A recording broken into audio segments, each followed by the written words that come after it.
الف لیلا حکیم دوبان اور وزیر یونان۔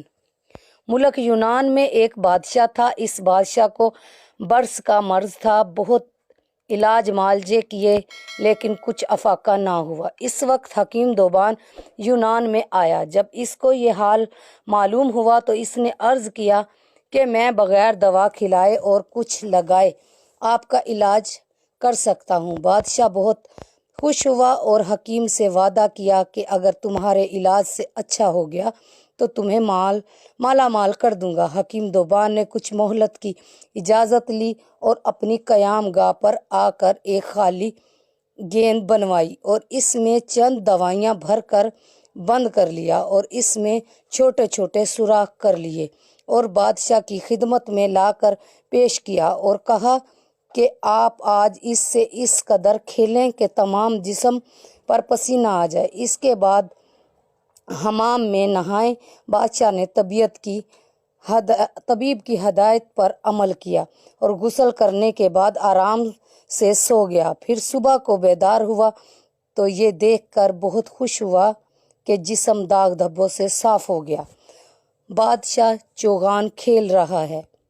دربار میں حکیم کو طلب کیا گیا اور اس کو بہت سا انعام اور مال و دولت دے کر بادشاہ نے اپنا مصائب خاص بنا لیا۔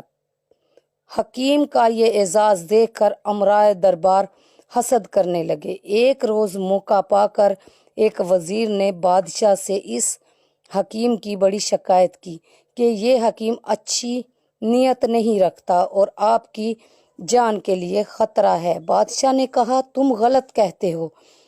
اگر اسے مجھ سے کوئی عداوت ہوتی تو دوران علاج وہ مجھ کو ہلاک کر سکتا تھا۔ مجھے اس سندھ کے وزیر کا قصہ یاد آیا جس نے شہزادے کی جان بچائی۔ اس کو غور سے سن۔ قصہ یوں ہے کہ ایک سندھ بادشاہ کی خواہش دامنہ نے بادشاہ کی سابقہ ملکہ کے لڑکے پر تہمت لگائی کہ وہ قتل کر دیا جائے۔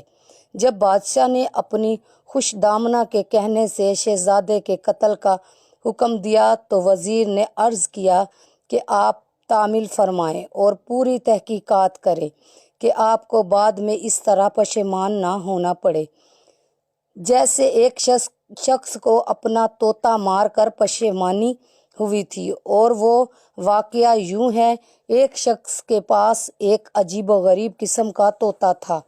مالک کی عدم موجودگی میں جو کچھ پیش تھا وہ سب کو مالک کو بتا دیا کرتا تھا۔ اس کی بیوی نوجوان اور بہت حسین تھی لیکن پارسا نہ تھی۔ ایک بار وہ شخص سفر پر گیا تو اس کی بیوی نے اپنے دوستوں سے ملنا جلنا شروع کر دیا۔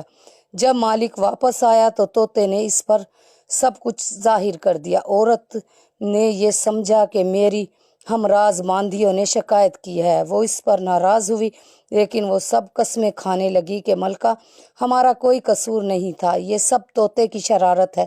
اس نے سب حال بیان کیا۔ ملکہ نے کہا اس کا انتظام کرتی ہوں۔ چنانچہ اس نے ایک ملازمہ کو کہا کہ تم پنجرے پر پانی چھڑکتی رہو اور دوسری کو کہا کہ تم تمام رات اس کے پنجرے کے نیچے چکی پیستی رہو اور تیسری کو حکم دیا کہ تم دوسرے اس پر آئینہ کا عکس ڈالتی رہو اور اس کا خیال رکھو کہ یہ طوطا تم میں سے کسی کو نہ دیکھ سکے۔ جب تمام رات یہ سلسلہ جاری رہا تو صبح کے وقت جب مالک نے حال دریافت کیا تو طوطا کہنے لگا میں نے آج رات بہت تکلیف اٹھائی۔ بارش ہو رہی تھی، بادل گرجتے رہے اور بجلی ایسی چمکتی رہی کہ میری آنکھیں بند ہو جاتی تھیں۔ مالک حیران ہو گیا کہ رات کو تو کوئی ابر و باد نہیں تھا، یہ طوطا جھوٹ بولتا ہے۔ بیوی نے بھی شکایت کی کہ یہ شریر میرے متعلق بھی اسی طرح کی غلط بیانی کرتا رہا ہے۔ چنانچہ اس شخص نے غصے میں آ کر طوطے کو مار ڈالا۔ چند روز بعد اس کو اصل قصہ معلوم ہوا تو بہت پشیمان ہوا۔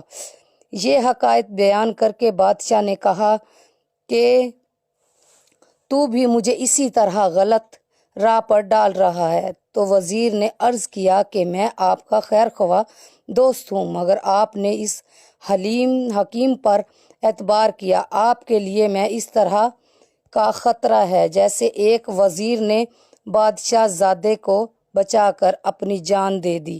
بادشاہ نے کہا، اچھا وہ قصہ سناؤ کہ کیا ہوا؟